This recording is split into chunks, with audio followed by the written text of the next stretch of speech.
नवी पातशाही गुरु तेग बहादुर सिंह जी का शहादत का 350वां वर्ष यहाँ पर रख रहे हैं और हम सब लोग जानते हैं कि उनको हिंद की चादर कहा जाता था और आज भी कहा जाता है, क्योंकि उन्होंने जिस समय कश्मीर के पंडित उनके पास गए और कहा किस प्रकार के जुल्म औरंगजेब के राज में हम पर हो रहे हैं, अब इन जुल्मों से हमें कोई बचा सकता है तो गुरुजी आप ही बचा सकते हो। तो गुरुजी ने तुरंत उनको बचाने का बीड़ा हाथ में लिया और जिस प्रकार से उनके लिए लड़ाई लड़ी, गुरुजी को औरंगजेब की फौज ने कैद किया और हम सब लोग जानते हैं कि जिस समय दिल्ली में उनको लाया गया तो उनके सामने ये शर्त रखी गई कि या तो मरने के लिए तैयार हो जाओ या धर्म बदल लो और इस्लाम का स्वीकार करो। उस समय इतने अत्याचार गुरुजी पर वहां पर हुए, उनके 3 साथियों को नहीं मानी और मैं ऐसा मानता हूं कि उनके इस बलिदान के बाद जिस प्रकार से एक तेज पुंज इस प्रकार का समाज तैयार हुआ, निश्चित रूप से मैं ऐसा मानता हूं कि उसके बाद हमारे गुरु गोविंद सिंह जी ने भी उसी चीज को आगे बढ़ाया और विशेष रूप से जो बलिदान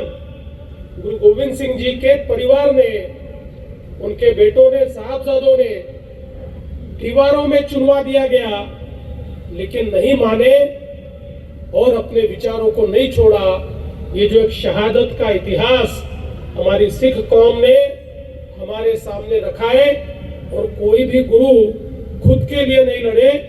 तो समाज के लिए, देश के लिए लड़े। ये जो एक आदर्श हमारे सामने हमारे गुरुओं ने रखा है, इस आदर्श को आने वाली पीढ़ियों तक पहुंचाने का काम हम सबको मिलकर करना है। इसीलिए गुरु तेग बहादुर जी की ये जो 350वीं शहादत की ये जो पर्व है और उसके बाद हमारे गुरु गोविंद सिंह जी का भी वो गद्दी पर बैठे, वो गुरुपूरब का जो सारा पर्व है, इसको हमने तय किया है कि महाराष्ट्र की सरकार भी इसमें आपके साथ शामिल होगी और सरकार की ओर से हम कार्यक्रम आयोजित करेंगे और हमारे गुरुओं की ये जो गाथा है, ये जो उनका शौर्य है, ये जो उनका समर्पण है, ये जो उनका त्याग है और ये जो उनका बलिदान है, वो जन जन तक पहुंचाने का काम महाराष्ट्र की सरकार भी करेगी। ये भी हमने तय किया है। हम जानते हैं कि हमारे गुरुजी गुरु तेग बहादुर जी ये या उसके बाद गुरु गोविंद सिंह जी भी ये केवल लड़ने वाले सेनानी नहीं थे, बहुत बड़े मनीषी थे। कितने ही उन्होंने अलग अलग प्रकार के नाटक लिखे, किताबें लिखी, अलग अलग प्रकार से जो रस है उनको लिखा।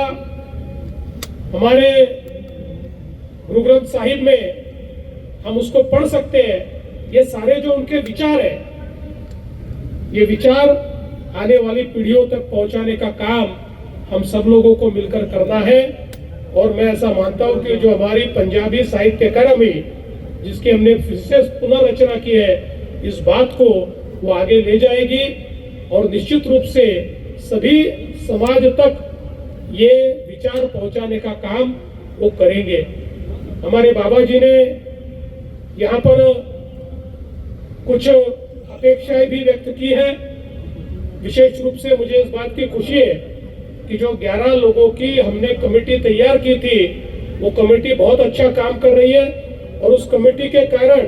आज हमारे सिख समाज में और सरकार के बीच सीधा संवाद शुरू हो चुका है। हम सीधा डायलॉग करते हैं, अब बीच में किसी की आवश्यकता भी नहीं है। और जो समाज को आवश्यक है वो इस कमेटी के माध्यम से हम तक पहुंचता है और उस पर काम करने का प्रयास हम लगातार करते हैं। तो बाबा जी, आपने जो बात यहाँ पर कही है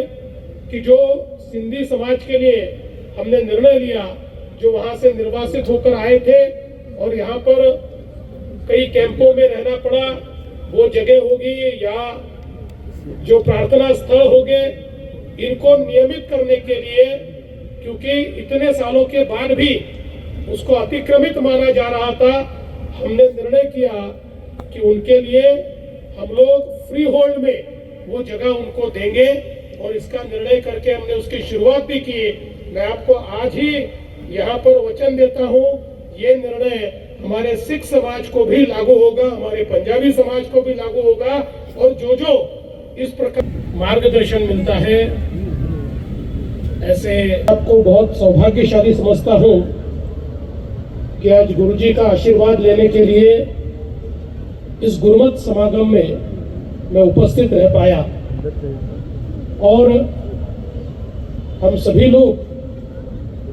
गुरुजी का आशीर्वाद यहाँ पर लेते हैं और गुरु ग्रंथ साहिब के माध्यम से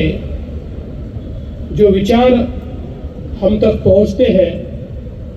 मैं ऐसा मानता हूँ कि केवल सिखों के कल्याण का विचार नहीं, तो तमाम मानव जाति के कल्याण का विचार ये हमें हमारे गुरुजी के माध्यम से यहाँ पर मिलता है। हमारी पहली पातशाही गुरु नानक देव जी साहब ने जो विचार हमारे पूरे देश में, और जिसके कारण एक बहुत बड़ा नानकपंथी समाज खड़ा हुआ, जिसका उल्लेख अभी बाबा जी कर रहे थे, कि जिसमें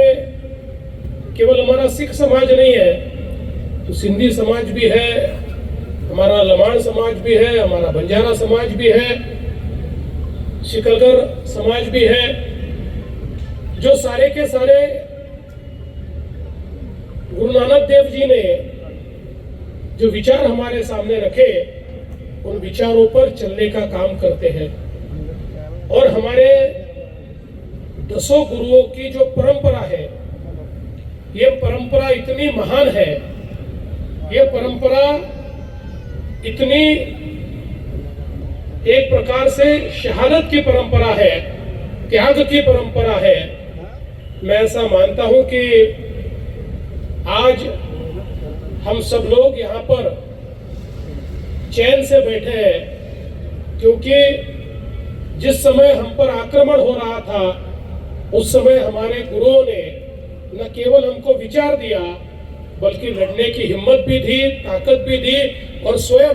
हमको लड़कर उस समय बचाने का काम भी किया।